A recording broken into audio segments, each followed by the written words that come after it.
आपका जो टॉपिक चल रहा था न्यूरल कंट्रोल एंड कोऑर्डिनेशन, उसका नेक्स्ट टॉपिक जो आपका आज लेक्चर में वो है इम्पल्स कंडक्शन। आपने कल तक जो आपने अगले लेक्चर तक जो पढ़ा था उसमें आपने पढ़ा था आपका नर्वस सिस्टम। नर्वस सिस्टम के अंतर्गत आपने उसके टाइप्स पढ़े थे। नर्वस सिस्टम कितने टाइप्स का होता है वो आपने क्लियर किया था। और उस नर्वस सिस्टम में जो स्ट्रक्चर और फंक्शनिंग यूनिट होती है जिसको आप न्यूरॉन कहते हैं, उस न्यूरॉन का आपने स्ट्रक्चर और उसके टाइप्स इतना आपका क्लियर हो चुका था। आप लोगों को हो सकता है सब लोगों को क्लियर होगा। अब नेक्स्ट उसके जो आपको समझना है वो आपको ये समझना है कि जो आपकी इंडक्शन या सेंसेशन आती है वो सेंसेशन फ्लो कैसे होती है, मतलब सूचनाएं एक भाग से दूसरे भाग तक जाती कैसे है। तो आप लोगों ने कल पढ़ा था जो सूचनाएं होती हैं या आप कह सकते हैं जो सेंसेशंस होती हैं, चाहे वो आउटर एनवायरनमेंट से ली गई हो चाहे वो आपके बॉडी के इंटरनल पार्ट से ली गई हो, सब एक न्यूरॉन से किसके पास, दूसरे न्यूरॉन्स के पास जाती हैं और दूसरे से तीसरे के, और इसी क्रम में वो आपके कहाँ तक पहुँचती हैं, सेंट्रल नर्वस सिस्टम तक। और वहाँ से जो आपको प्राप्त सेंसेशंस होती हैं या कह सकते हैं रिटर्न जो सूचनाएं होती हैं उनको भी न्यूरॉन्स आपके लेकर आती हैं जो मोटर कहलाती हैं, और मोटर लेकर के कहाँ तक देती हैं, उन संबंधित अंगों तक जिनको उसके प्रति क्या करना है, कार्य करना है, नहीं वर्क करना है। ये सारी प्रक्रियाएं कैसे चलती हैं वो आपको इसको समझना है। तो सबसे पहले आपको एक क्लियर करना है कि न्यूरॉन्स जो आपकी होती हैं, आप पहले न्यूरॉन्स को थोड़ा रफली एक बार समझ लीजिएगा।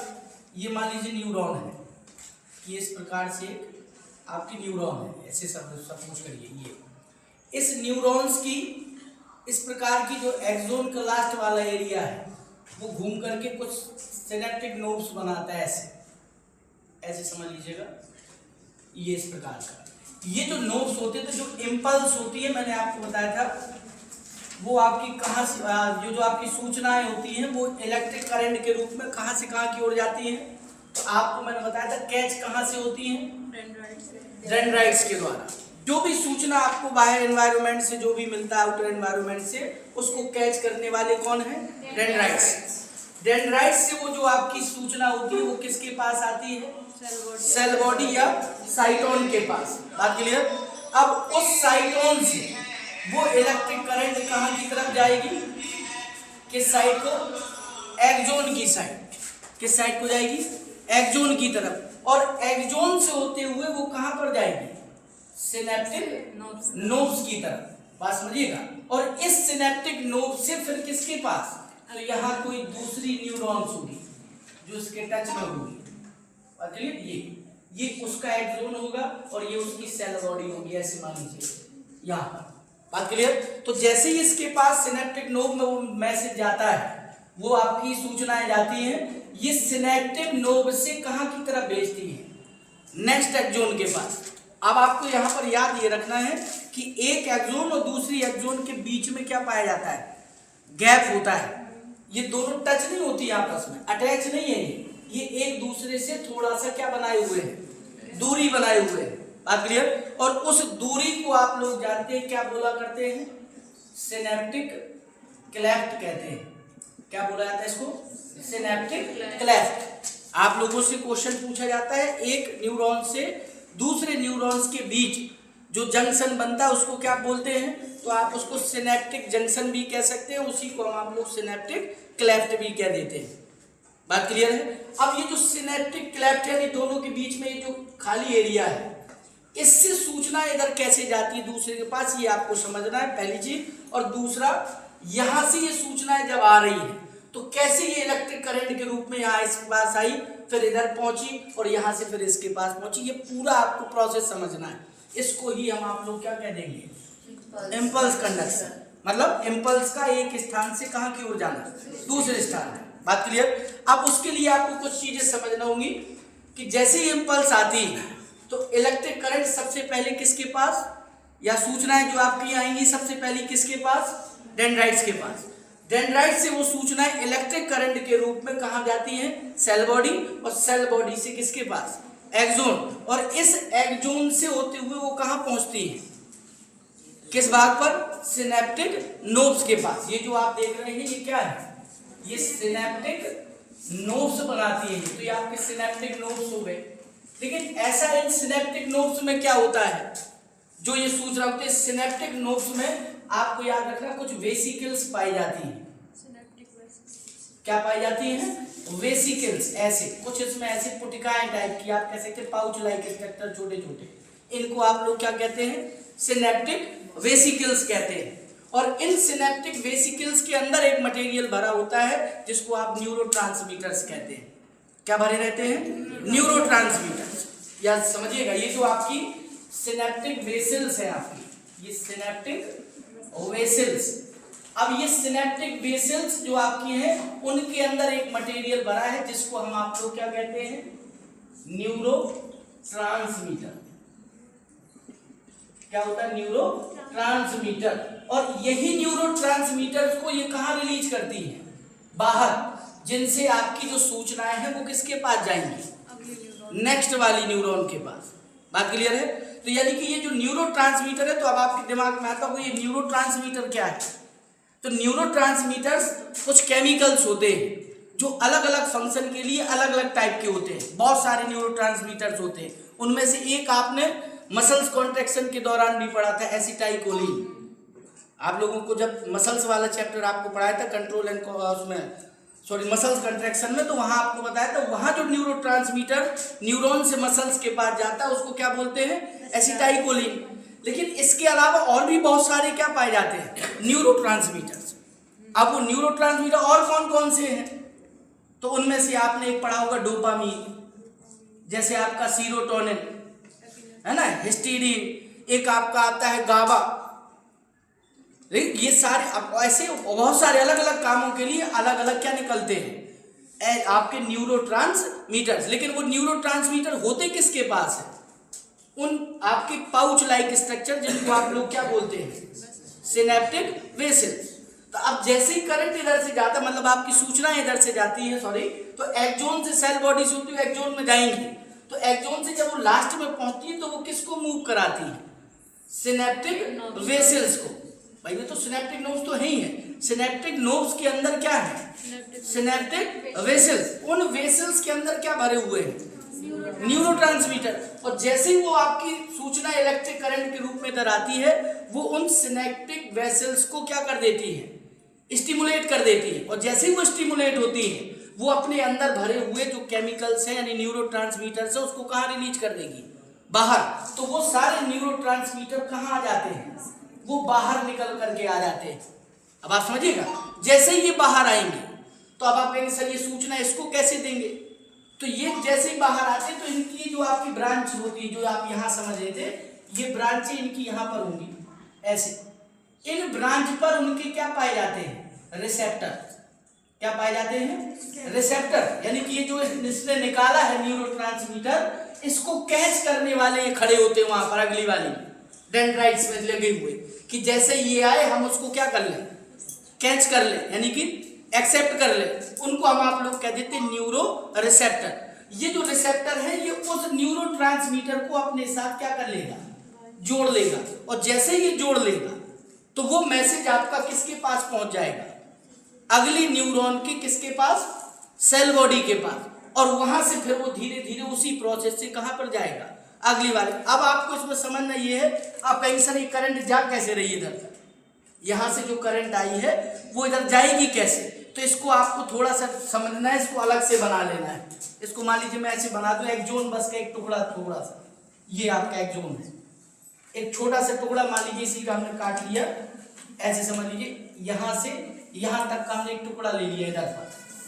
बात समझिएगा, इसमें क्या होता है, इसको अगर आप ऐसे बांट ले कि जो आपकी कंपार्टमेंट अगर इसको बना ले, पार्ट बना ले, ये पार्ट ए हो गया, ये पार्ट बी हो गया, ऐसी मान लीजिए आगे अगर और बढ़ जाएगी तो पार्ट क्या हो जाएगा? मतलब छोटे छोटे कंपार्टमेंट में हम समझेंगे क्योंकि प्रोसेस एक जैसा होना है सब जगह। अब मान लीजिए ये एक्सोन का एक कंपार्टमेंट है, इसमें मान लीजिए आपके क्या आता है? स्टिमुलेशन आता है, सूचना आती है के पास इलेक्ट्रिक करंट के रूप में। बात समझिएगा। तो इस एक्सोन की ये जो दीवार आप देख रहे हैं, ये लेयर बाहर वाली, ये जो आप दीवार देख रहे हैं ना, ये वाली वॉल इसकी बाहर वाली दोनों साइड की, इनको क्या कह देते हैं हम आप लोग? एक्सोलेमा। इसको क्या कहते हैं? एक्सोलेमा। ये जो आपके अंदर है इसको एक्सोलेमा कहा जाता है, क्योंकि ये किसकी लेयर है? एक्सोन की। बात समझिए, इसको क्या बोला जाएगा? एक्सोलेमा। ये भी एक्सोलेमा है और ये भी क्या है? एक्सोलेमा। ये दीवार जो आप देख रहे हैं, मतलब एक्सोन की क्या है? ये दीवार है दोनों साइड की, मतलब आप कह सकते हैं वॉल है दोनों साइड। अब इनके अंदर जो भरा होगा मटेरियल वो क्या कहलाएगा? यहां पर भाई इसमें पूरे में क्या भरा होगा? मटेरियल, क्योंकि सेल्स है तो यहां जो मटेरियल भरा होता है उस प्लाज्म को क्या बोला जाएगा? एक्सोप्लाज्म बोलते हैं। क्या भरा होगा? एक्सोप्लाज्म। समझिएगा, ये एक्सोन है आपका। ये एक्सोन का हमने एक टुकड़ा पार्ट ले लिया समझने के लिए, ऐसे समझिएगा। इस टुकड़े में जो एक्सोन की साइड की जो दीवार है, ये इन दीवारों को क्या बोला जाता है? एक्सोलेमा। बात समझिएगा, उस एक्सोलेमा के अंदर जो भरा हुआ मटेरियल है वो क्या है? एक्सोप्लाज्म है। बात क्लियर? और इस एक्सोप्लाज्म में जब ये आपकी न्यूरॉन रेस्टिंग स्टेज में होती है, जिसको हम आप लोग कह देते हैं एक्टिवेटेड स्टेज, एक्साइटेड स्टेज भी कह देते हैं, उसी को आप कह देते हैं पोलराइज स्टेज। न्यूरॉन किस स्टेज में है? मान लीजिए आपके शरीर में भी कोई गतिविधि नहीं हो रही, कोई आपके सूचना नहीं जा रही, तो उस स्टेज को क्या बोल देते हैं कि आपकी न्यूरॉन एक्साइटेड स्टेज में है, यानी कि काम करने के लिए क्या है? तैयार है। बस काम मिले तो हम काम करना क्या कर दें? शुरू। वो कहलाती है एक्साइटेड स्टेज, और उसी को हम आप लोग क्या कह देते हैं? Polarise stage. कौन सी स्टेज? पोलराइज। यानी कि अभी आपकी जो ये न्यूरॉन है ये कोई वर्क नहीं कर रही, इसका मतलब किस स्टेज में है?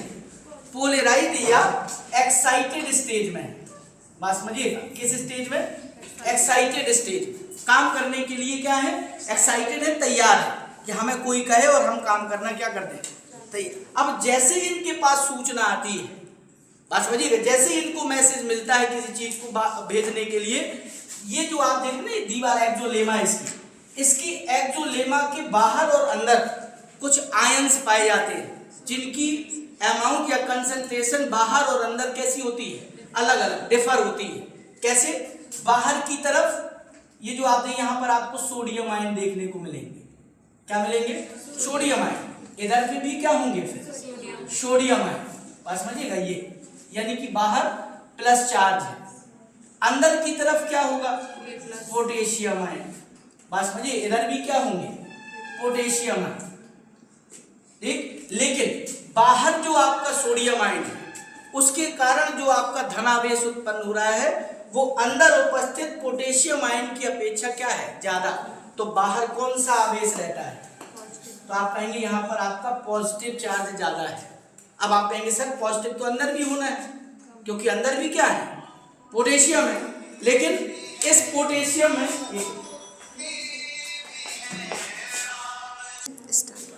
यहाँ पर कौन सा चार्ज ज्यादा है?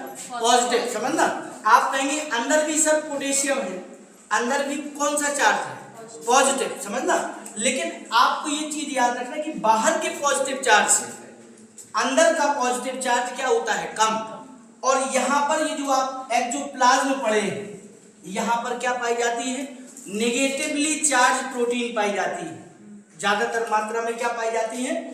Negatively charge protein. ये आपको याद रखना, नेगेटिवली चार्ज प्रोटीन। अब आप ऐसे समझ लीजिए कि मान लीजिए इधर पूरे में नेगेटिव भरा है, थोड़ी देर के लिए समझिएगा, इसमें कुछ हमने ला करके पॉजिटिव आयन डाल दिए। बात समझिएगा, कुछ डाले आपने, पूरा कैसा है? ये नेगेटिवली चार्ज है, आपने कुछ पॉजिटिव डाल दिए इसमें, तो कुछ वो जो पॉजिटिव डाल दिए तो उनका मायने कुछ नहीं है, क्योंकि ज्यादातर कैसा है? नेगेटिव। तो यहाँ पर जो आपका चार्ज होगा वो कौन सा चार्ज दिखेगा? नेगेटिव। कहाँ की तरफ? एक्टोप्लाज्म की तरफ। जो बाहर है वहां पोटेशियम नहीं है, वहां नेगेटिवली चार्ज प्रोटीन नहीं है, और वहां पर क्या पाए जाते हैं? सोडियम। तो यहाँ पर किसका राज है? सोडियम का, यानी कि पॉजिटिव का। तो बाहर वाली जो एक्सोलेमा है उसके बाहर पॉजिटिव चार्ज है और अंदर की तरफ कौन सा चार्ज है? नेगेटिव। सेम प्रोसेस यहाँ पर भी है, बाहर पॉजिटिव और अंदर कैसा? यहाँ पे भी सेम वही होगा, बाहर पॉजिटिव और अंदर नेगेटिव। बात समझिएगा, सेम प्रोसेस होती है, क्योंकि पूरे में एक जैसा स्ट्रक्चर है। अब जैसे ही इसको सूचना मिली तो आपको एक चीज आप लोगों ने पढ़ी होगी आप फर्स्ट ईयर में, कि यहाँ पर इस दीवार पर कुछ पंप पाए जाते हैं, इधर पर बीच बीच में, इनके एक्सोलेमा के बीच बीच में कुछ क्या पाए जाते हैं? पंप। पंप मतलब आप ऐसे समझ लीजिए गेट टाइप के हैं, जिनको आप सोडियम पोटेशियम पंप कहते हैं। क्या बोला जाता है इनको? Sodium potassium pump. यानी कि गेट मान लीजिए आप, बाहर से अंदर आने का रास्ता और अंदर से बाहर जाने का रास्ता। ये जो रास्ता है इससे होकर के ये आयंस क्या होते हैं? एक्सचेंज होते रहते हैं। लेकिन कैसे होते हैं उसका तरीका भी आपको समझना है। जब भी ये एक्सोलेमा एक एटीपी यूज करती है, बात समझिएगा भाई, आपके दिमाग में ये तो आ रहा होगा ना कि सर बाहर पॉजिटिव आयन ज्यादा जाते हैं तो पॉजिटिव प्लस चार्ज हो जाता है, अंदर पोटेशियम क्यों कम आते हैं? उसका कोई रीजन तो होगा ना, तो उसका रीजन आपको समझना ऐसा क्यों होता है। तो कह रहे जब भी ये एक्सोलेमा इस काम को करने के लिए क्या खर्च करती है? एक एटीपी। तो एक एटीपी के खर्च होने से 3 सोडियम आयन कहाँ की तरफ जाते हैं? बाहर। और 2 पोटेशियम आयन कहाँ की तरफ आते हैं? अंदर। तो अब आप समझिए सोडियम आयन बाहर क्या जाएगा? ज्यादा अमाउंट में, और नीचे की तरफ जो पोटेशियम आ रहा है अंदर वो क्या आएगा? उसकी अपेक्षा कम आ रहा है। मान लीजिए 10 एटीपी यूज कर लिए इसने, तो वो कितने सोडियम बाहर फेंक देगा? 30। और कितने पोटेशियम अंदर लेगा? 20। तो कितने का डिफरेंस हो गया? 10। तो इसका मतलब कि बाहर पॉजिटिव आयन क्या होगा? ज्यादा, अंदर आपका पॉजिटिव आयन क्या है? कम। इतनी बात क्लियर है। अब जब इधर कम है और ऊपर पॉजिटिव चार्ज क्या है? ज्यादा, और जैसे ही इसको सूचना मिली तो ये जो आप एक जो लेमा आपने जिसको कहा था ना, ये दीवार, ये परमिएबल हो जाती है। किसके लिए? सोडियम को कहाँ लेने के लिए? अंदर। मतलब ये सोडियम के लिए पारगम हो जाती है। परमिएबल, पारगम तो समझ रहे ना? पारगम मतलब जिससे होकर वो आसानी से दूसरी तरफ जा सके। लेकिन पोटेशियम के लिए नहीं हुई, नहीं तो उसी दौरान पोटेशियम भी क्या हो जाता? बाहर निकल जाता। लेकिन वो केवल किसके लिए पारदर्शी हुई? किसके लिए पारगम हुई? सोडियम के लिए। तो जो बाहर सोडियम है उनको मौका मिल गया कहाँ आने का? वो तो तलाशी में थे कि कब हमें मिले और हम अंदर घुस जाए जाके, क्योंकि काफी समय से कहाँ घूम रहे थे? बाहर। मतलब इनको निकाल दिया था गेट से। आप पहले कॉलेज में हैं आप, तो मान लीजिए कॉलेज के गेट से बाहर कि तुम अंदर नहीं आ सकते। थोड़ी देर के लिए क्या खुल गए? जब सूचना मिली गेट खुल गए। उस दौरान ये लोग क्या हो गए? उनका आप मौका है, घुस जाओ अंदर। तो इधर से बहुत सारे सोडियम आयन कहाँ आ जाएंगे? यहाँ पर अंदर आ जाएंगे। बात समझना, यहाँ सोडियम। लेकिन उसके पहले आपको समझना, जब ये आपके अंदर नहीं आए थे, बात समझना, तो बाहर पॉजिटिव चार्ज था और अंदर कौन सा चार्ज था? Negatively charge. तो उस दौरान यहाँ पर जो आपका कह सकते हैं रेस्टिंग जो पोटेंशियल होता है इस न्यूरॉन का, वो आपका कितना था? -70 MV, मिली वोल्ट जिसको कह देते हैं आप। मतलब ये उस दौरान का है जब आपकी न्यूरॉन कैसी है? पोलराइज स्टेज में है, रेस्ट स्टेज में। उस दौरान अंदर का यानी कि जो आपका एक्सोप्लाज्म है वहां का रेस्टिंग पोटेंशियल आपका कितना था? -70 है। आपका माइनस क्यों? क्योंकि अंदर माइनस चार्ज क्या है? ज्यादा। बात क्लियर? अब जैसे ही आपके पोटेशियम सोडियम आयन अंदर आएंगे, बात समझिएगा, तो धीरे धीरे जब सोडियम इधर बढ़ता जाएगा तो इधर किसकी मात्रा बढ़ती जाएगी? पॉजिटिव चार्ज बढ़ता जाएगा। और जब पॉजिटिव चार्ज बढ़ता जाएगा तो ये -70 से माइनस क्या होगा? 60 होगा, क्योंकि सोडियम अंदर आ रहा है तो धीरे धीरे घटेगा माइनस चार्ज। -60 से क्या होगा? -50 होगा। और सोडियम अंदर आए तो क्या हो जाएगा? 40, 30, 20, 10, और फिर आपका 0 भी होगा, मतलब लेवल पे आएगा। और लेवल के बाद फिर किस में जाएगा? प्लस में। और जैसे ही सोडियम आते जाएंगे तो ये आपका चार्ज एक समय ऐसा आएगा जब कितना हो जाएगा? +30 मिलीवोल्ट। कितना हो जाएगा? +30 मिलीवोल्ट। क्लियर? कब ये ऐसी कंडीशन आएगी? जब बाहर से क्या आई? सूचना। और सूचना आने के कारण ये जो दीवार है एक्सोलेमा, ये सोडियम के लिए क्या हो गई? परमिएबल हो गई। तो सोडियम कहाँ की तरफ आने लगा? अंदर। लेकिन आप कहेंगे सर जब सोडियम अंदर आया तो उसी दौरान पोटेशियम को भी निकल जाना चाहिए गेट से बाहर। लेकिन पोटेशियम के लिए वो लेयर अभी भी कैसी है? अपारगम कहते हैं, सॉरी अपारगम कहते हैं या इम्परमिएबल। तो वो बाहर नहीं जा सकता पोटेशियम। कौन अंदर आ सकता है? सोडियम आ सकता है। तो सोडियम कहाँ आ गया? अंदर। अब सोडियम भी अंदर है और कौन भी है? पोटेशियम भी अंदर है। बात समझिएगा। तो पॉजिटिव चार्ज धीरे धीरे क्या होने लगा? वो बढ़ने लगा। और जब बढ़ने लगा तो जो -70 MV जो आपका एक्शन पोटेंशियल जो था मेम्ब्रेन का, वो आपका धीरे धीरे क्या होने लगा? इंक्रीज। मतलब माइनस से कहाँ की तरफ जाने लगा? क्योंकि प्लस चार्ज बढ़ रहा है। और धीरे धीरे बढ़ते बढ़ते कितने पर पहुंच जाएगा? +30। बात क्लियर? कितना? प्लस का 30 मिली वोल्ट पहुंच गया। अब आप कहेंगे सर इधर तो बहुत सारे सोडियम आ गए, अब क्या होगा? तो ये कहानी इसकी हो गई, यानी कि जो आपका करंट था वो इधर पर आ गया। अब यही चीज सेम आपकी जो होगी वो किसके साथ होगी? अब यहाँ भी, क्योंकि अब सूचना कहाँ की तरफ बढ़ेगी, अब इलेक्ट्रिक करंट यहाँ से यहाँ पास होगी। अब आप कहेंगे सर यहाँ से यहाँ पास हो गई तो ठीक है, इसमें प्रोसेस कैसे होगी? इस करंट के साथ कुछ सोडियम कहाँ पहुंच जाएंगे? अगले वाले के पास, और जैसे ही सोडियम अगले वाले के पास पहुंचे उसने इसको ट्रिगर कर दिया। ट्रिगर मतलब इसको स्टिमुलेट कर दिया, तो जो काम इधर हुआ था अब वही काम इस लेयर में होगा। ये लेयर क्या हो जाएगी? एक्साइटेड हुई, और वो आपकी जो Na के लिए क्या थी, अंदर नहीं आने दे रही थी, अब वो Na के लिए क्या हो जाएगी? पारगम। मतलब जो काम इधर हुआ था वही काम कहाँ होगा? अगले वाले मतलब बी वाले पोर्शन में। तो ये सोडियम के लिए क्या हो जाएगी? पारगम। तो सोडियम कहाँ आने लगेंगे? अंदर। और बहुत सारे सोडियम कहाँ आ जाएंगे? अंदर प्रवेश कर जाएंगे। तो इधर जो -70 था पहले रेस्ट के समय, अब वो यहाँ पर कितना हो गया? इतने अंदर आ जाएंगे कि इसी के समान क्या हो जाएगा? 30 इधर भी हो जाएगा। मतलब अब करंट इधर से कहाँ हो गई? इधर पहुंची सूचना, तो इसने अपना काम किया और उधर 30 कर दिया। वही सेम प्रोसेस अब कहाँ की तरफ होगी? आगे की तरफ। और इसी प्रोसेस के तहत ये सूचनाएं कहाँ की तरफ बढ़ती है? आगे, इलेक्ट्रिक करंट के रूप में। बात समझ में? अब आप कहेंगे सर ये तो ठीक समझ में आया, लेकिन अब पीछे का वो 30 ही रहेगा क्या? क्योंकि यहाँ तो काम वो कर चुका ना, तो अब वो रेस्ट में आएगा कि नहीं आएगा? तो रेस्ट में आने के लिए वो क्या करता है? ये जो आपका जैसे करंट इधर जाती है, ये जो आपकी ये सोडियम पोटेशियम पंप था ये काम करता है, और ये लेयर कुछ समय के लिए पोटेशियम के लिए परमिएबल हो जाएगी। किसके लिए? अभी सोडियम के लिए हुए थे, जैसे सूचना इधर पहुंची अब ये किसके लिए परमिएबल हो जाएगी? पोटेशियम। अब आप ऐसा सोडियम के लिए हुई थी, सोडियम अंदर पहुंच गया था, अब ये थोड़ी देर के लिए किसके लिए हुई? तो पोटेशियम कहाँ निकल जाएगा? बाहर पोटेशियम निकल जाएगा, और जब बाहर निकल जाएगा तो ये फिर से क्या होने लगेगा? माइनस होना स्टार्ट हो जाएगा। प्लस था ना, अब प्लस से धीरे धीरे रिड्यूस होगा और फिर से माइनस का कितना हो जाएगा? 70 MV। तो वही पोजीशन आ गई, -70 का -70। लेकिन अभी भी गड़बड़ है, आप लोगों ने ध्यान दिया होगा, ऊपर के पहुंच गए और नीचे क्या हो गया? Na। जबकि था क्या? ऊपर Na और नीचे क्या था? के। तो जो मेम्ब्रेन पोटेंशियल था वो तो बराबर हो गया, 70 का -70 हो गया। लेकिन अब आयंस चेंज हो गए ना, बाहर सोडियम की जगह क्या पहुंच गए?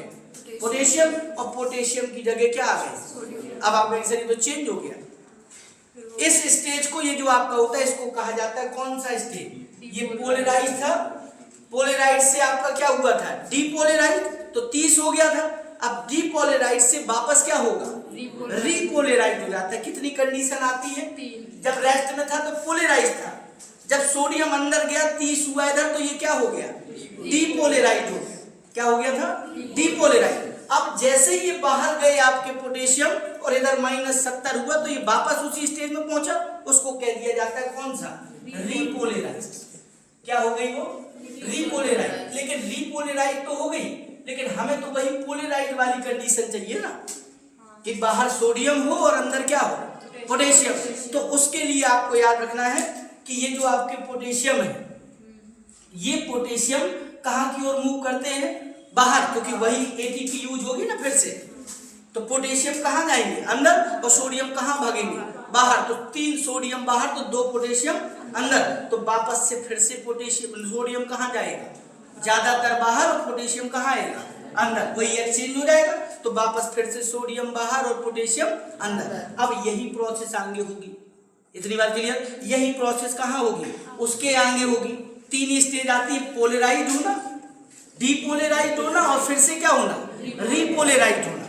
बात क्लियर? और ये जो आपकी करंट जा रही है, ठीक, इसी को हम आप लोग क्या बोल देते हैं? मैंने आपको लिखा था ना, क्या कहते हैं इसको? इम्पल्स। जो आप कहते हैं ना इम्पल्स। और ये पूछा जाता है कि जब इम्पल्स जाती है तो उस दौरान मेम्ब्रेन का पोटेंशियल एक्शन, मेम्ब्रेन पोटेंशियल कितना होता है? +30। बात समझना। रेस्टिंग मेम्ब्रेन पोटेंशियल कितना था? -70 जब रेस्ट में था।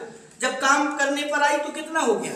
30। और वापस जब रीपोलराइज होगी जो कहते हो, तो फिर से माइनस का क्या हो जाएगा? 70, लेकिन आयंस क्या हो जाएंगे, एक्सचेंज। अब सोडियम अंदर और पोटेशियम बाहर, लेकिन फिर से सोडियम को क्या करने के लिए, बाहर करने के लिए, और पोटेशियम को कहाँ, किसका यूज किया जाएगा, एटीपी का। तो फिर से सोडियम कहाँ, बाहर 3 और पोटेशियम कहाँ, अंदर, लेकिन कितने, 2। तो डिफरेंस वहीं से उत्पन्न होने लगेगा ना, सोडियम ज्यादा बाहर, पोटेशियम अंदर कम। बात क्लियर, एक्सचेंज स्टार्ट हो जाएगा।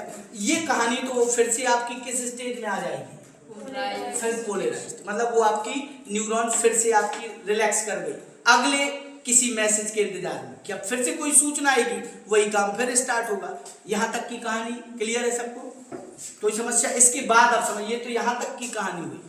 अब उसके आगे की कहानी, अब आगे क्या होगा, तो जैसे ये आपकी इम्पल्स आगे बढ़ती जाएंगी यहाँ से यहाँ की तरफ, ये किसको मूव करेंगी, तो यहाँ क्या पाई जाती है, सिनेप्टिक वेसल्स। ये जाकर के सिनेप्टिक वेसल्स को पुश करेगी करंट, और जैसे अब आप कहीं पुश करेगी का मतलब क्या, उससे कहती है कि तुम निकालो इसको, वो ऐसा नहीं करती। उसका रीजन क्या होता है, अब इसको थोड़ी सा आप समझेंगे तो इसको मैं ऐसे थोड़ा सा बड़ा करके आपको बड़ा बगल में यही तो समझ लीजिए। ये एक सिनेप्टिक नोब है, मान लीजिए एक भाग ऐसे, यहाँ पर इसमें क्या है, सिनेप्टिक वेसिकल्स ये भरी हुई है, मान लीजिए ये सिनेप्टिक वेसिकल्स, ये सिनेप्टिक, और ये ऐसे समझिए। इनमें क्या भरा हुआ है, इनमें न्यूरोट्रांसमीटर्स भरा हुआ है ये।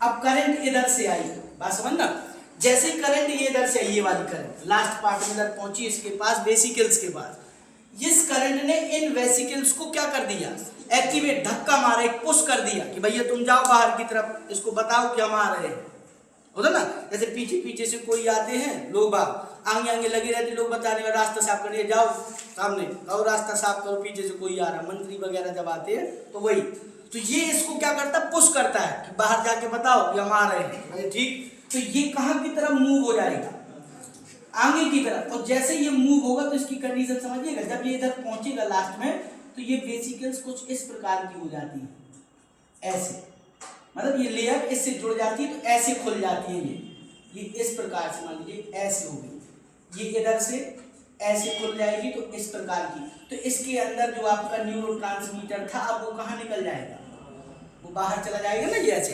अभी अंदर थी तो पैक थी, जैसे वो किनारे पर गई तो क्या हो गई, खुल गई। और जब खुल गई तो जो अंदर भरा हुआ ट्रांसमीटर है वो कहाँ चला गया, न्यूरोट्रांसमीटर, वो बाहर चले गए। और जब वो बाहर चले जाएंगे, मान लीजिए इधर आ गए, तो उसके बाद अगले ये जो रिसेप्टर लगे हुए हैं, ये ऐसे रिसेप्टर, वो इनको कैच करने के लिए ही लगे हैं कि हमारे पास कौन आए, न्यूरोट्रांसमीटर।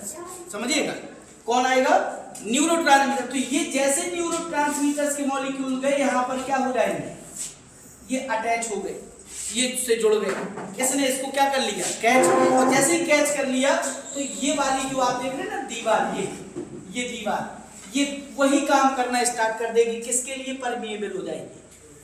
क्योंकि वहां पे भी तो वही कंडीशन है ना, तो सोडियम के लिए वहां पर क्या हो गई, परमिएबल। तो सोडियम कहाँ की तरफ जाने लगेगा, अंदर की तरफ। कहाँ जाने लगेगा, अंदर। और जब सोडियम अंदर जाएगा तो यहाँ पर भी कितना हो जाएगा आपका एक्शन मेम्ब्रेन पोटेंशियल, प्लस का 30। बात क्लियर। और जब 30 हो गया तो वो आपकी करंट आप कहाँ की तरफ मूव कर जाएगी, आगे। तो इधर भी कोई ए साइट होगी, फिर उसके आगे कौन होगी, बी साइड, वही सेम प्रोसेस कहाँ बढ़ जाएगी, आगे। तो यहाँ से स्टार्ट होती है और कहाँ तक जाती है, दूसरे के पास, और दूसरे से फिर वही सेम चीज कहाँ जाएगी, तीसरे के पास। और इस प्रकार से जो आपका मैसेज है वो इलेक्ट्रिक करंट के रूप में एक न्यूरॉन से कहाँ की तरफ, दूसरे न्यूरॉन्स की तरफ बढ़ जाती है। इधर क्लियर, कोई समस्या इसमें? अब इसको हो सकता है थोड़ा सा चित्र रफ हो गया तो कुछ लोगों को हो सकता है डाउट में हो, तो एक बार इसको ओरल ऐसे समझ लेंगे जो आपने बनाया। पहले न्यूरॉन्स है, बात समझिएगा। न्यूरॉन किस स्टेज में है, पोलराइज स्टेज। पोलराइज मतलब अभी वो रिलैक्स कर रही है, उसके पास कोई मैसेज नहीं आया। जब मैसेज नहीं आया तो पोलराइज क्या है, सोडियम बाहर ज्यादा है, पोटेशियम अंदर कम है। तो बाहर कौन सा चार्ज है, प्लस, और माइनस क्या है, अंदर। माइनस क्यों है, मैंने आपको बताया क्योंकि वहां पर क्या पाई जाती है, नेगेटिवली चार्ज क्या भरी होती है, प्रोटीन। तो यहाँ पर आपका नेगेटिव चार्ज है। बाहर कौन सा चार्ज है, पॉजिटिव चार्ज है। बात क्लियर है। अब ये स्टेज आपकी पोलराइज स्टेज है, जिसको आप क्या भी कह सकते हैं, एक्साइटेड स्टेज। बात क्लियर। जैसे ही इसके पास कोई करंट सूचना आई, मान लीजिए इसको कोई सूचना मिली इलेक्ट्रिक करंट के रूप में, तो ये जो दीवार है आपकी, ये दीवार सोडियम के लिए क्या हो गई, परमिएबल हो गई। तो जो सोडियम बाहर खड़ा था अंदर आने के लिए, अब उसको गेट खुला मिल गया। उसको तो ये मैसेज है कि भैया तुम कहाँ आओ जल्दी से अंदर। तो वो कुछ दौरान जितने भी समय के लिए ये आपकी क्या हुई, परमिएबल हुई, सोडियम सब बाहर से कहाँ आ गए, अंदर आप कह सकते हैं एंटर कर गए। और जैसे ही अंदर एंटर करेंगे तो इसका मतलब कि पॉजिटिव चार्ज अब कहाँ आने लगा, अंदर। तो जो यहाँ पर -70 MB जो आपका एक्शन रेस्टिंग मेम्ब्रेन पोटेंशियल था मिली वोल्ट, अब वो धीरे धीरे क्या होने लगेगा, माइनस से कहाँ की तरफ भागेगा, प्लस की तरफ, क्योंकि प्लस चार्ज बढ़ रहा है। और धीरे धीरे -70 से -60, -50, -40 क्रम से धीरे धीरे कम होगा और किस में पहुंचेगा, प्लस में। और प्लस में कितने तक पहुंचेगा, 30 मिली वोल्ट तक। कितने तक, 30। उस दौरान सोडियम अंदर आ चुके होंगे और पोटेशियम भी कहाँ होंगे, अंदर। वो बाहर नहीं जाएंगे, क्योंकि उसके लिए थोड़ी परमिएबल हुई थी कि तुम बाहर निकल जाओ। केवल किसको बुलाया गया था, सोडियम को। अब वो दीवार जो आपकी थी वो फिर से इम्परमिएबल हो गई सोडियम के लिए। अब सोडियम कहेगा, हाँ जब ये अंदर आ जाएंगे सोडियम आयंस, तो बाहर की जो मेम्ब्रेन होगी वो नेगेटिवली चार्ज होगी ना। कौन सी, वो बाहर, वहां पर आपकी कोई नेगेटिवली प्रोटीन्स नहीं थी, बात समझिएगा। जब प्रोटीन्स नहीं थी तो यहाँ की जो आपकी चार्ज है उसमें पॉजिटिव की कमी हुई, और जब पॉजिटिव की कमी हुई तो यहाँ पर कंडीशन क्या हो जाएगी, वो नेगेटिव हो जाएगी। तो अंदर पॉजिटिव और बाहर नेगेटिव। इसके बाद आप समझिए, अब जैसे ये इम्परमिएबल होगी तो सोडियम कहेगा मुझे बाहर जाना है। थोड़ी देर के लिए आया था, वो कहेगा मुझे वापस कहाँ जाना है, बाहर। लेकिन ये अब दीवार कहेगी अब गेट क्या हो चुके, बंद है आपके लिए, अब आप कहाँ नहीं जा सकते, बाहर। तो कहेगा फिर मैं कहाँ जाऊँ, तो उसमें से कुछ सोडियम के मॉलिक्यूल्स कहाँ की तरफ मूव करेंगे, आगे की तरफ। की हो सकता है आगे से कहीं जगह मिल जाए मुझे निकलने की, रास्ता ढूंढेगा तो वो आगे मिल जाए। जैसे ही वो आगे पहुंचा, वो सूचना है किसके लिए, इस बी वाले के लिए, कि भैया अब तुम काम क्या कर दो, स्टार्ट कर दो जो उसने किया था। बात क्लियर। और जैसे ही वो इधर पर पहुंचे, मूव करे, ये वाली जो दीवार है थोड़ी देर के लिए किसके लिए परमिएबल होगी, पोटेशियम के लिए। बात क्लियर। और पोटेशियम तो उतने ही समय में कहाँ निकल चुके होंगे, बाहर। और बाहर धीरे धीरे क्या बढ़ना स्टार्ट हो जाएगा, जो माइनस हो गया था अब वो क्या होने लगेगा, प्लस। तो अंदर आपका क्या है, प्लस, और बाहर भी क्या है, प्लस। लेकिन जब ज्यादा निकल जाएंगे तो बाहर आपके पोटेशियम होंगे तो, लेकिन कम। अंदर जो सोडियम है वो क्या है, ज्यादा। बात क्लियर। अब धीरे धीरे जब पोटेशियम ज्यादा निकल जाएंगे तो बाहर पॉजिटिव चार्ज और अंदर क्या हो जाएगा, नेगेटिव। क्योंकि कुछ सोडियम आगे भी निकल गए, कुछ सोडियम कहाँ भी गए, आगे की तरफ। अब ये आपका कंडीशन हो गई कौन सी, वापस अगर नेगेटिव होने लगेगा तो ये +30 से फिर से माइनस में किस में जाएगा, 70 होने लगेगा। और जब -70 हो जाएगा तो उसी को कह देंगे कौन सी स्टेज, रीपोलराइज स्टेज। क्योंकि डीपोलराइज में भी तो यही थी, तो रीपोलराइज हो गया। लेकिन आयंस का क्या हो गया, एक्सचेंज, सोडियम अंदर और पोटेशियम बाहर। अब वो कहेगा ऐसा नहीं चलेगा, हमें पोटेशियम बाहर चाहिए और सोडियम बाहर चाहिए और पोटेशियम अंदर। तो उसके लिए क्या यूज होगी, वो जो पंप है आपके बीच बीच में गेट, वो पंप क्या करेंगे, वो पंप आपके एटीपी यूज करेंगे। तो एक एटीपी यूज करने से क्या होता है, तो 3 सोडियम कहाँ जाएंगे, बाहर। तो 2 पोटेशियम कहाँ आएंगे, तो यहाँ पर फिर सोडियम और पोटेशियम का क्या होगा, एक्सचेंज। तो 3 बाहर और 2 कहाँ, अंदर। बात क्लियर। इसको कहते हैं सोडियम पोटेशियम पंप। और इससे क्वेश्चन आपका बन सकता है कि अगर सोडियम पोटेशियम पंप एक एटीपी यूज करता है तो कितने सोडियम के मॉलिक्यूल्स बाहर जाते हैं और कितने पोटेशियम के मॉलिक्यूल्स अंदर आते हैं। बात क्लियर। तो याद रखना 3 बाहर जाएंगे तो 2 पोटेशियम अंदर आएंगे। बात क्लियर है ये आपका। और इसी प्रकार जाकर के ये किसको पुश करती है, किसको पुश करेंगे, सिनेप्टिक वेसल्स को। तो सिनेप्टिक वेसल से क्या निकलेगा, न्यूरोट्रांसमीटर। और न्यूरोट्रांसमीटर जब आपका जाएगा सिनेप्टिक क्लेफ्ट में, तो सिनेप्टिक क्लेफ्ट से होते हुए ये किसके पास पहुंचेगा, अगली जो न्यूरॉन है उसके डेंड्राइट्स में जो रिसेप्टर लगे वो उसको पकड़ने के लिए ही बैठे कि तुम आओ हम आपको अटैच कर ले।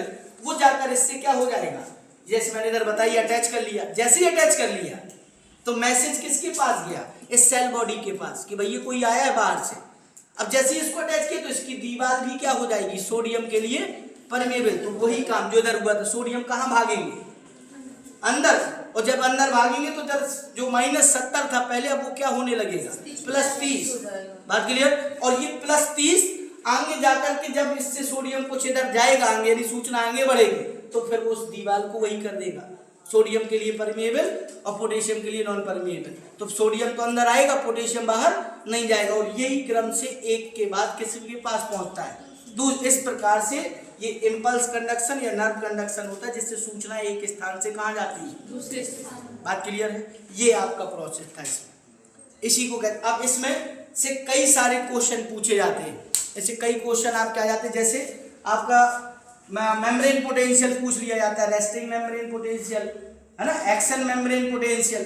तो रेस्टिंग मेम्ब्रेन पोटेंशियल कितना था, -70 मिलीवोल्ट। जब एक्शन पे आई वो न्यूरॉन तो क्या हो गया, एक्शन मेम्ब्रेन पोटेंशियल, और एक्शन मेम्ब्रेन पोटेंशियल कितना हो जाता है, +30। बात क्लियर। ये दो चीजें यहाँ से आपको याद रखना है।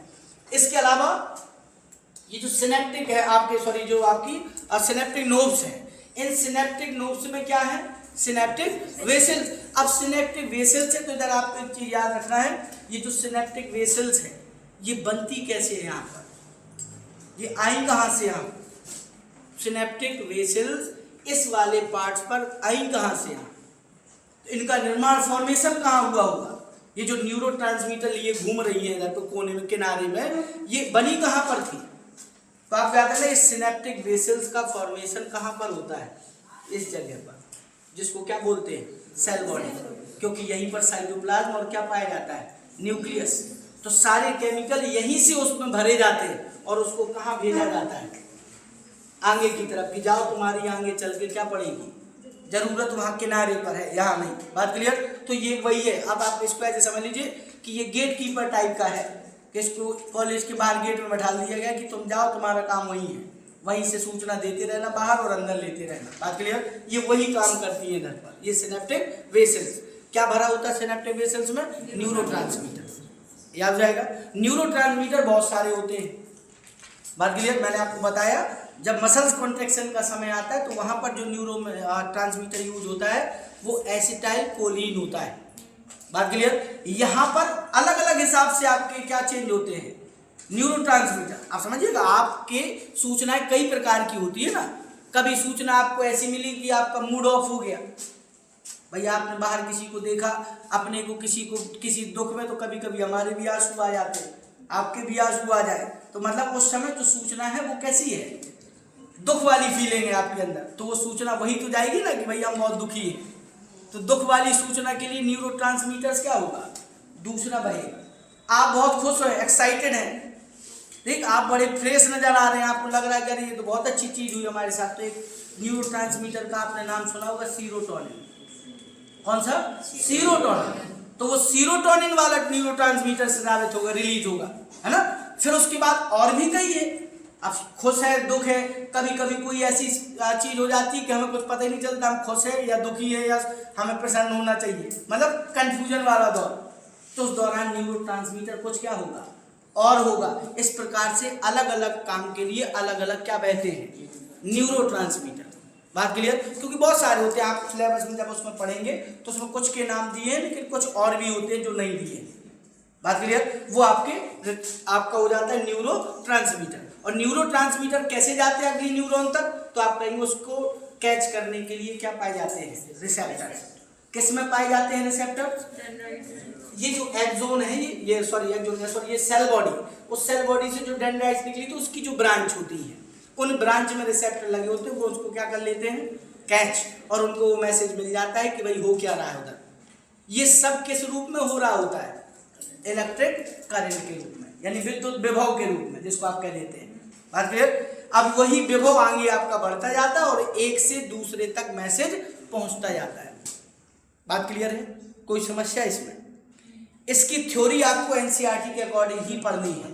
जो आपके एनसीईआरटी में इस टॉपिक में जो लाइन दी है वही लाइन टू लाइन इस प्रोसेस को उस लाइनों से मिलाते जाइएगा, आपको क्लियर होता जाएगा, है ना। सबके पास एनसीईआरटी होगी, नहीं होगी तो आप लोग कहीं से भी एक दूसरे से बोरो करके या खरीद करके, भाई बहुत सस्ती मिलती है क्योंकि अब तो आप ले सकते हैं। देख अदर टेक्स्ट बुक से सस्ती है कौन सी, एनसीईआरटी, तो आप लेके रख लीजिए क्योंकि बहुत काम किया आपके लिए। उसी से आपको इसकी लाइनें पढ़ना है कि हुआ क्या, मैंने आपको ये बता दिया पूरा।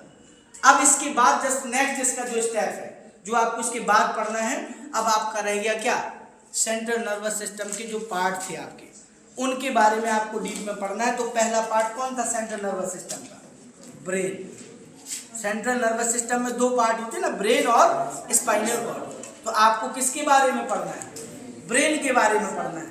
हाँ सर, एनसीईआरटी में दो टर्म थे, पोटेशियम वोल्टेज गेटेड चैनल और सोडियम वोल्टेज गेटेड चैनल। हाँ। वो क्या होते हैं? ये वही जब सोडियम अंदर आता है। नहीं सर, उसमें ये सोडियम पोटेशियम पंप तो अलग था जो एटीपी से होता है। हाँ। एक बिना एटीपी वाला जिसमें ये इसमें एटीपी। मैं बता रहा हूँ, इसको समझिए, हाँ, जो आपने पूछा वो समझिए। इसमें एक टर्म आता है, इधर बेटा बात नहीं करिएगा, ये जो आपकी जो दीवार है एक्सोलेमा, बात समझिए, इसमें जब ये सोडियम अंदर की तरफ आते हैं और ये करंट कहाँ की तरफ, बाहर की तरफ जाती है, तो ये सोडियम के लिए क्या हुई थी, परमिएबल हुई थी। तो सोडियम कहाँ आया था, अंदर। लेकिन जब ये परमिएबल नहीं हुई थी उस दौरान ये सोडियम के लिए क्या थी, लेकिन उस दौरान कुछ पोटेशियम कहाँ की ओर जाते हैं, बाहर की ओर। ये आपकी एनसीईआरटी में है, कुछ पोटेशियम बिना आपकी परमिएबिलिटी के, क्योंकि सोडियम के लिए अपारगम है ना, पोटेशियम के लिए नहीं, कुछ मात्रा में पोटेशियम कहाँ जाते रहते हैं, बाहर। जैसे आपके सोडियम आपके एक जगह से कहाँ जाते हैं, तो वो आपके चैनल लिखे हुए हैं, वो जो आपके वोल्टेज चैनल है वो उसी के कारण, क्योंकि वोल्ट अलग अलग करंट जाती है तो वहां का प्लस माइनस होता है, उसके कारण कुछ जो आयंस होते हैं कहाँ की तरफ जाते हैं, बिना एटीपी लिए बाहर। तो सोडियम के लिए तो सोडियम वोल्टेज चैनल हो गया और पोटेशियम के लिए पोटेशियम वोल्टेज चैनल हो जाता है, जो बगैर एटीपी यूज किए आना जाना कर सकते हैं, जनरल गेट जिसको हम लोग कह देते हैं। बात क्लियर है। और ये दो टर्म उसमें दिए हैं। अब इसके जस्ट बाद सेकंड जो आपकी चीज है वो है, आपको मैं बता रहा था सेंट्रल नर्वस सिस्टम में क्या, ब्रेन। तो ब्रेन आप लोगों ने आई होप सबको पता होगा, सबको पता कैपेसिटी, ब्रेन का वॉल्यूम कितना होता है, ब्रेन का वॉल्यूम कितना होता है,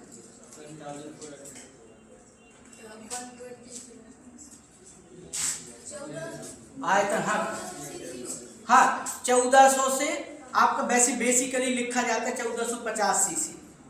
कितना होता है, 1450 सीसी। और कभी कभी बुक में ये भी दिया रहता है 1450 से 1500 सीसी होता है ना, 1400 नहीं 1450 सीसी से कितना 1500 सीसी। बात के लिए वो ब्रेन आपका उसका वॉल्यूम हो जाता है। दूसरी चीज जो आपका ब्रेन है वो आपका कितने पार्ट्स में बटा होता है, तो उसके 3 पार्ट होते हैं, फोर ब्रेन, मिड ब्रेन और एंड ब्रेन। अब वो आप ऐसे कह सकते हैं अग्र मस्तिष्क, मध्य मस्तिष्क और पश्चिम मस्तिष्क। बात क्लियर। अब जो आपका मस्तिष्क है वो एक आवरण से बाहर ढका होता है, जो आप पढ़ चुके हैं शायद स्केलेटल सिस्टम में, मैंने आपको बताया था क्रेनियम किससे ढका होता है, क्रेनियम का आवरण, जिसको आप हिंदी में मस्तिष्क आवरण कहते हैं, उससे ढका होता है। अब वो क्रेनियम आपको पता है, फिर कई बोन्स में बटा है, टेम्पोरल, ऑक्सीपिटल, है ना, वो आपका हो चुका, वो अगले वाले में है। लेकिन इसमें आपको ये समझना, जो ब्रेन के ऊपर जो कवर है वो क्रेनियम, लेकिन उसके बाद ब्रेन के ऊपर 3 कवर है, मतलब उसके अलावा भी ब्रेन किससे कवर्ड है, 3 अलग अलग लेयर से प्रोटेक्टेड है। जैसे आप इसको बनाएंगे, इसको एक मिनट क्लियर करते हैं, ब्रेन का रफली डायग्राम टाइप का आप देखिए, अगर आपके दिमाग में चल रहा होगा सब, देखिए ऐसे कुछ समझ लीजिए,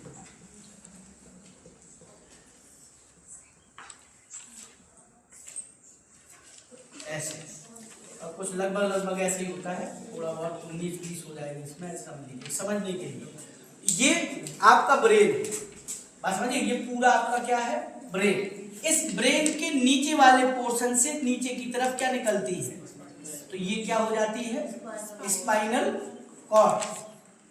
ये स्पाइनल कॉर्ड है ना, ये उसके जस्ट ऊपर वाला पूरा पार्ट क्या है, ये ब्रेन है, जस्ट ऊपर, और ये नहीं। अब लेकिन मैंने आपको एक जगह बताया था कि जो आपकी स्पाइनल कॉर्ड है, ये स्पाइनल कॉर्ड आपके खोपड़ी से, स्कल से निकलती है नीचे, तो उस खोपड़ी में नीचे की तरफ क्या पाया जाता है, एक गड्ढा होता है, जहां से वो स्पाइनल कॉर्ड आपकी कहाँ आती है, नीचे जाती है डोर्सल पार्ट में, तो उसको क्या बोलते हैं, उस गड्ढे को जहां से निकलती है नीचे आपकी खोपड़ी से, उस गड्ढे को मैंने आपको बताया था फोरामेन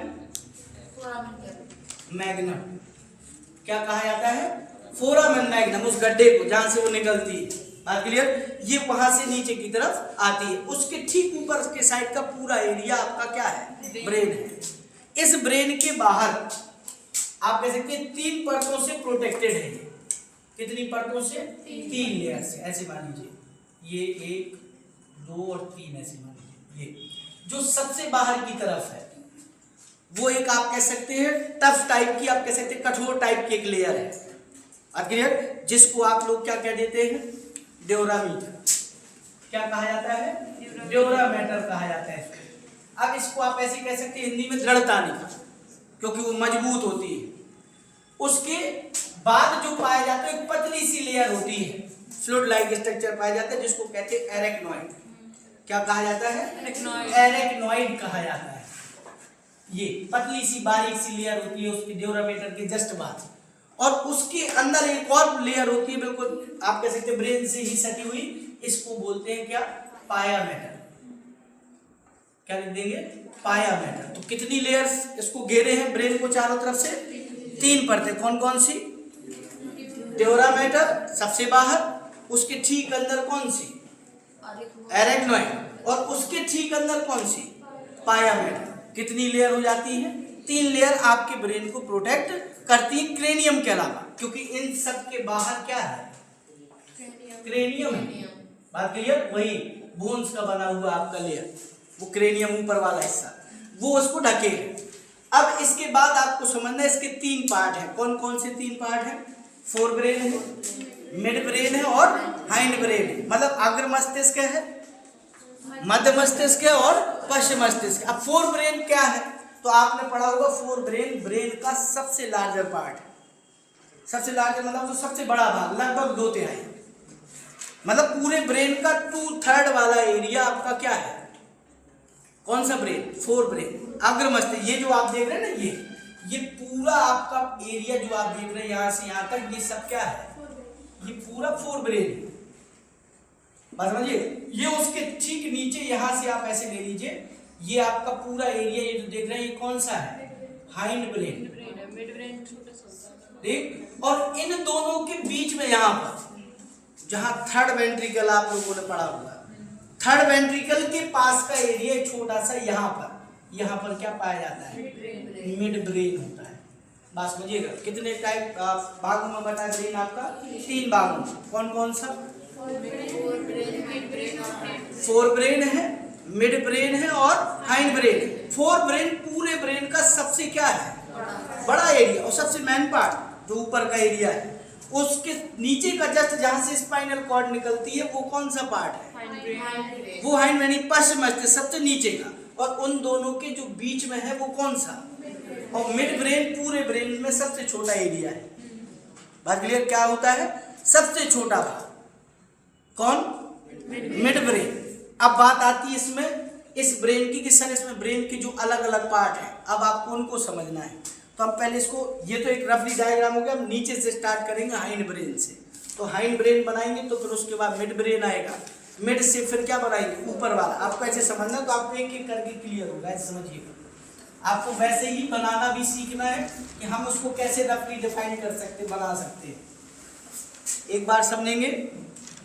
पहले इधर कोरली ऐसे लिखेंगे आपका क्या है? ब्रेन, ताकि आपको थोड़ा सा क्लियर हो जाए। ब्रेन कितने पार्ट में डिवाइड है? 3 पार्ट। इसके 3 पार्ट हैं। कौन कौन से? फोर ब्रेन,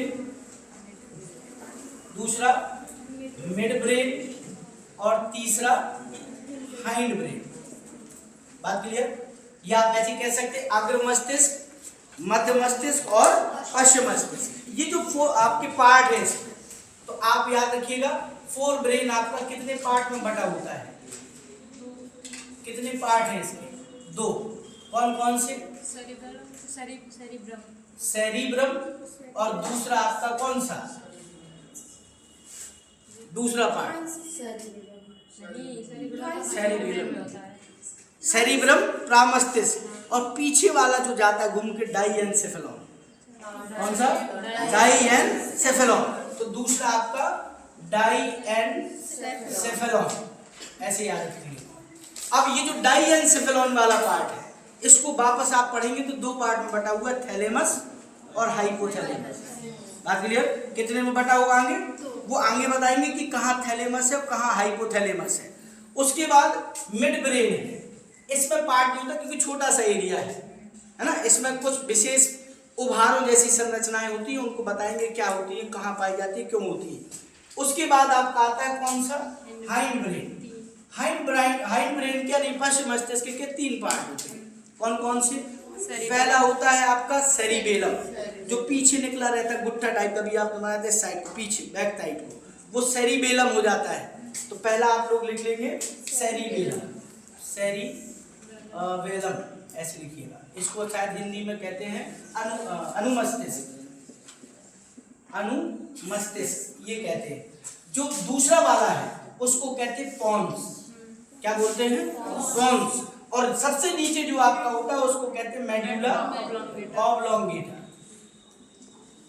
ऑब्लोंगेटा कह सकते हैं आप। ऐसे कितने पार्ट हैं इसके? 3। तो ये आपका ब्रेन का एक रफली आपका एक क्लासिफिकेशन समझ लीजिए कि कितने पार्ट में बटा है। 3 पार्ट में आपका ब्रेन बटा है। कौन कौन सा? फोर ब्रेन, मिड ब्रेन और हाइंड ब्रेन। फोर ब्रेन के कितने पार्ट हैं? 2। कौन कौन से? सेरिब्रम और डाइएन्सेफेलम। मिड ब्रेन छोटा सा पार्ट है तो उसमें कोई ज्यादा पार्ट है नहीं ऐसे विशेष। हाइंड ब्रेन आपका कितने पार्ट में बटा है? 3 पार्टों में। कौन कौन से? सेरिबेलम, पोन्स और medulla oblongata. Is that clear? अब इसमें समझिएगा, ये जो आपका नीचे वाला पार्ट है हाइंड ब्रेन, यहाँ से आप स्टार्ट करेंगे नीचे से डंडी से बनाते हुए तो ऊपर तक आपको जाना है। अब उसके लिए आप समझेंगे, अगर ये क्लियर हो गया तो इधर ऐसे समझिएगा। एक मिनट देखिए, ये यहाँ से स्पाइनल कॉर्ड जाती है ऐसे, इस स्पाइनल कॉर्ड से आप ऐसे जाएंगे तो इधर एक ऐसा आउटग्रोथ टाइप का निकला है ना, थोड़ा सा ऐसे निकला रहता है इस प्रकार से। और इधर से आप ऐसे आएंगे ऐसे होते हुए तो इधर एक तो ऐसे जाता है ये इस प्रकार का। इसको क्या बोलते हैं? ये आपका सेरिबेलम। क्या है ये? सेरिबेलम। ये पहला वाला पार्ट सेरिबेलम। ये जो निकला है ये क्या है? ये पोन्स है। और पोन्स के बाद ये जो नीचे का एरिया है आता है, ये क्या है? Medulla, medulla oblongata. बात क्लियर? ये इतनी बात क्लियर है। अब इसी के ठीक आप आगे जाएंगे इधर से तो इधर एक बॉक्स लाइक स्ट्रक्चर दिखेगी आपको इस प्रकार से। समझ लीजिए ऐसे 3D इमेज बनाएंगे तो कुछ इस प्रकार से ऐसे, तो इसको भी 3D कर लो पूरे को ऐसे। इनके बीच में से आप कह सकते हैं लेयर जाती है ऐसे। अब मैं ऐसे बना दूंगा आपको इसके प्रकार से अंदर से, जिसमें क्या भरा होता है? फ्लूइड भरा होता है ऐसे। यहाँ पर क्या भरा होता है? फ्लूइड। ऐसे बीच से जाती है ये। और ये जो फ्लूइड है इसको याद करिए, आप लोगों ने पढ़ा होगा सेरिब्रो स्पाइनल फ्लूइड कहते हैं। क्या बोलते हैं? सेरिब्रो स्पाइनल फ्लूइड पाया जाता है। कहाँ पर? ब्रेन के ठीक बीच से। यही कैनाल जाती है नीचे स्पाइनल कॉर्ड में, आपने सेंट्रल कैनाल लिखी थी, बीच में हॉलो होती है। बात क्लियर? तो ये आपका क्या है? ये आप लिक्विड टाइप का कह लीजिए या थोड़ा सा रसलसा मटेरियल, जिसको हम आप लोग क्या कहते हैं? सेरिब्रो स्पाइनल फ्लूइड कहते हैं। बात क्लियर? और ये जो आपकी सेरिब्रो स्पाइनल फ्लूइड है ये इधर पर जाकर के ये एरिया ऐसा निकल आता है, क्योंकि ये एरिया ज्यादा है ना तो इस तरफ को थोड़ा पुश कर जाती है इसमें भी, तो क्योंकि फ्लूइड जाएगा ना थोड़ा बहुत, उसके लिए थोड़ा सा वो अंदर तक चली जाती है। और जब अंदर तक जाती है तो यहाँ पर ये जो नोच बनती है अंदर की साइड निकलती है ये, इसको हम आप लोग कहने लगते हैं वेंट्रिकल। क्या कहते हैं? वेंट्रिकल। कौन सा वाला वेंट्रिकल? तो सबसे लास्ट है ना, तो लास्ट 4 ही होते हैं ब्रेन में वेंट्रिकल, तो ये सबसे कौन सा वाला है?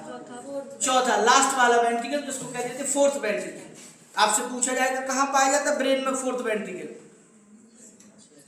आपसे पूछेगा कि फोर्थ वेंट्रिकल कहाँ पाया जाता है ब्रेन में, तो आप बताएंगे सेरिबेलम के अंदर की साइड। ये जो आपका अंदर की साइड ये धकेल सा बनता है अंदर की तरफ, ये कहलाता है क्या? फोर्थ वेंट्रिकल, जो वास्तव में क्या थी? ये एक सेरिब्रो स्पाइनल फ्लूइड की क्या थी? जो आपके अंदर की तक लेकर जाती है, उसी का एक आप कह सकते हैं अंदर की तरफ जो एक आउटग्रोथ टाइप की निकल जाती है अंदर की तरफ, उसको कह देते फोर्थ वेंट्रिकल। अब ये फोर्थ वेंट्रिकल ऊपर की तरफ जाता है तो इधर पर उसको कौन सा ब्रेन मिलता है? Mid brain. बात समझना, ये आपका मिड ब्रेन है। अब इस मिड ब्रेन के ऊपर जब ये जाती है इधर, तो इधर पर इस प्रकार का एक और वेंट्रिकल बनता है जहां पर क्या भरा होगा? फ्लूइड। इसको ऐसे साफ कर देंगे थोड़ा सा, ये रेड कलर आपका ऐसे साफ होगा।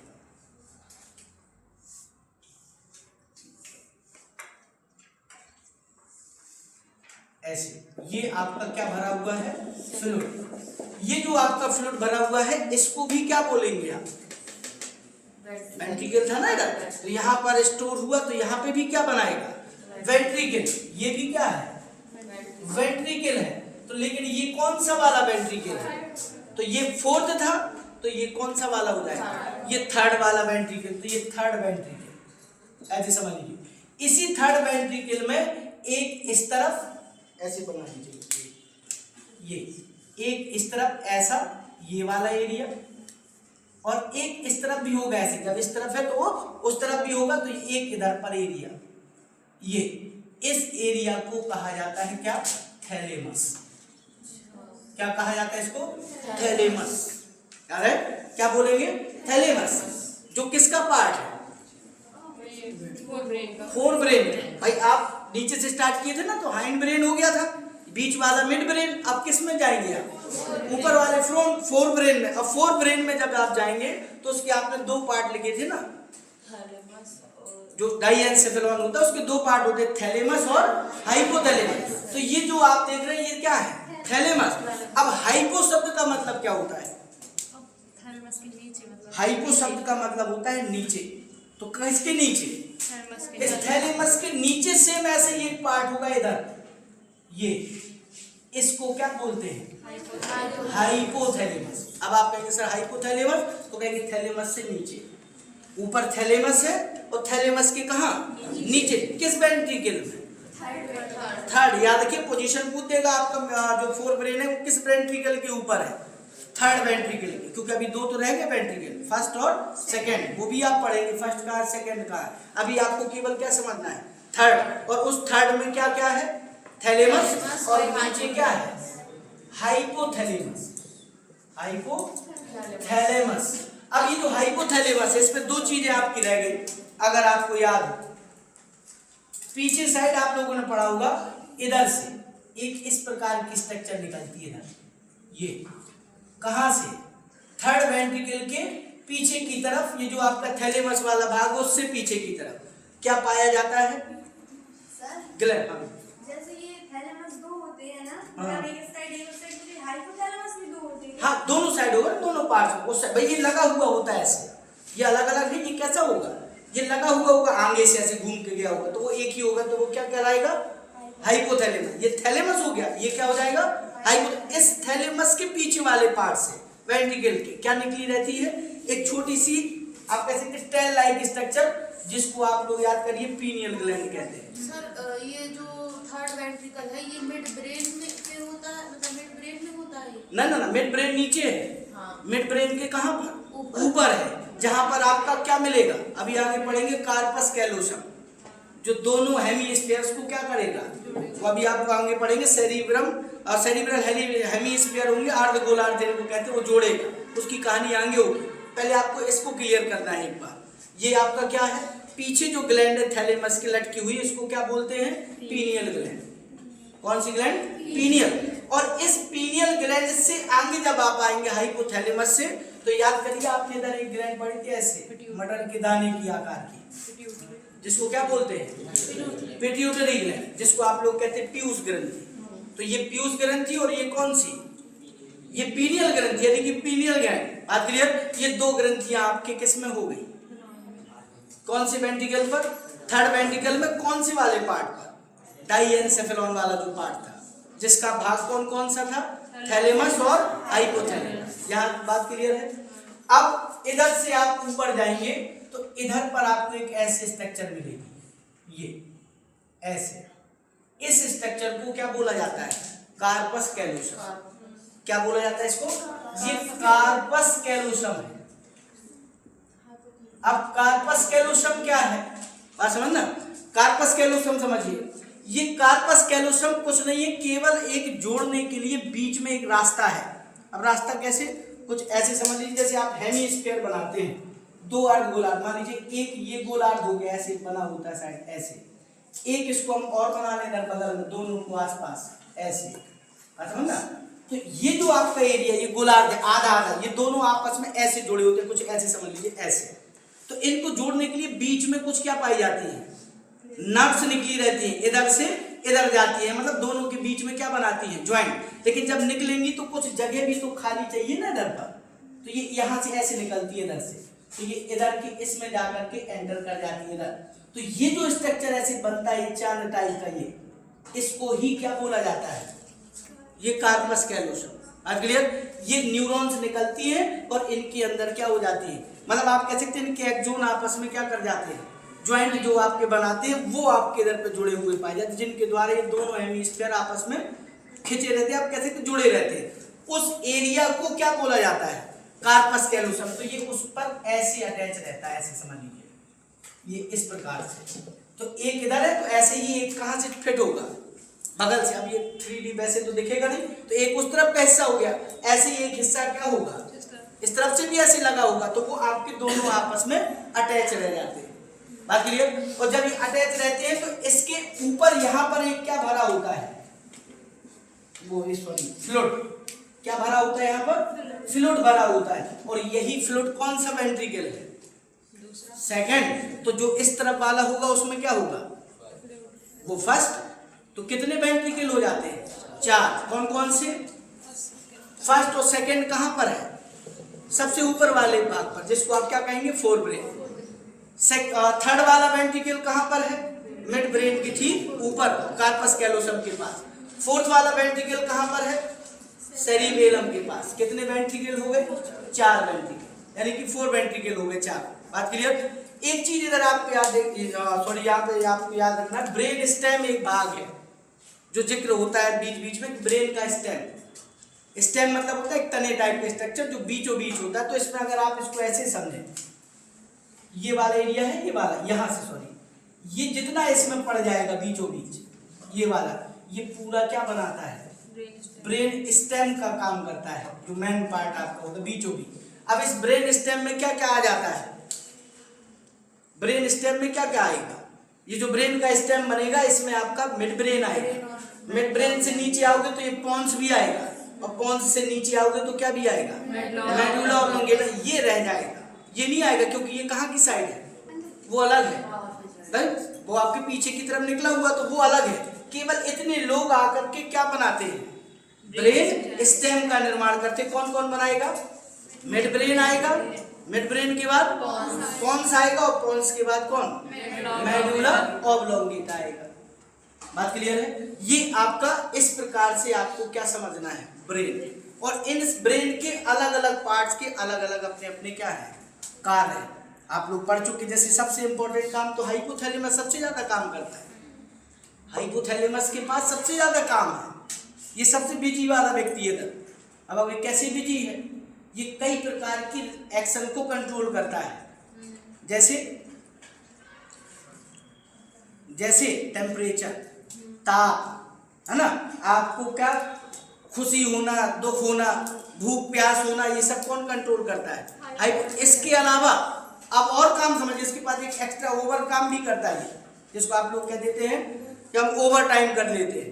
काम तो करता ही है, जो सब करता है, ये ओवर टाइम भी करता है। ओवर टाइम कैसे, ये हाइपोथैलेमस को आपके हार्मोन्स भी बनाता है। याद करिए, पिट्यूटरी ग्लैंड में न्यूरो हार्मोन्स पीछे वाले जाके लोग में पहुंचते हैं। कौन कौन से, ऑक्सीटोसिन और वैसोप्रेसिन। हाँ, ऑक्सीटोसिन और वैसोप्रेसिन, तो वो भी यही बनाता है। मतलब इसको और एक्स्ट्रा में काम दिए हुए हैं कि भैया तुम ही संभालोगे। अरे तो ये, और इसी के द्वारा फिर बॉडी की जो ग्रंथियां हैं कुछ वो कंट्रोल होती है। भाई ये पिट्यूटरी को कंट्रोल करेगा, पिट्यूटरी जाके किसको कंट्रोल करेगी, अदर ग्लैंड जो आपकी ग्रंथियां हैं बॉडी में। बात क्लियर। तो ये आपके कुछ क्या है, हाइपोथैलेमस के कार्य। ऐसे इसके भी कार्य हैं, है ना। सही, क्या कार्य है इसका, तो आप जानते हैं आपकी बॉडी का बैलेंस बनाना, आपकी बॉडी का क्या बनाना, बैलेंस। जो आपके मूवमेंट से रिलेटेड काम है, आप दौड़ रहे हैं, अचानक से रुक गए, आप गिरने वाले थे, आप क्या नहीं हुए, नहीं गिरे, बोला ना। जैसे आपको एक एग्जाम्पल दे रहे कि जैसे कुछ लोग अल्कोहल वगैरह का यूज करते हैं तो उनका ये जो आपके वो काम करने वाली जो इम्पल्स कंडक्शन है वो थोड़ा सा क्या हो जाता है, स्लो, क्योंकि न्यूरॉन्स क्या हो जाती है, काम करना स्लो हो जाती है। तो जैसे कोई ज़्यादा ड्रिंक वगैरह कर लेते हैं जो लोग, आपने अक्सर देखा होगा, तो उसमें होता क्या है, जैसे वो किसी नाली के पास खड़े हैं, अब वो ज़्यादा ड्रिंक किए हुए हैं, तब उनको देखता है कि बगल में क्या भरा हुआ है, नाला है, उन्हें लगता है इसमें जाना नहीं है, लेकिन जब तक उनका मैसेज पहुंचता है उन अंगों तक कि नहीं जाना है, तब तक वो जा चुके होते हैं। और जब चले जाते हैं तब उनको होश आता है कि अरे हम तो घुस गए थे सीधा, और जाना नहीं था ना। छोटे छोटे बच्चे होते हैं, कोई ड्रिंक किए हुए लेटा है, उसको झापड़ मारा और भाग गया, उसको होश आता है इसने मारा, जब तक जाएगा तब वो आगे निकल चुका हुआ। तो लेट काम जिसको कहते हैं, तो लेट काम किसके कारण है, वो न्यूरॉन्स का जो इम्पल्स कंडक्शन था उसका क्या हो जाना, वो कम हो जाना। बात क्लियर? बस इतना आपका इसमें। तो ये आपका पार्ट आज का, ये इम्पल्स कंडक्शन और इम्पल्स कंडक्शन के अलावा क्या हो गया, ब्रेन। इसमें कुछ चीज़ें हो सकता है थोड़ा बहुत अभी छूटी भी होंगी, तो इसको अगले जब नेक्स्ट इसका टॉपिक लेंगे इसके जस्ट बाद, तो वो आपको क्लियर करा देंगे इसमें। आज के लिए इतना ही। Thank you.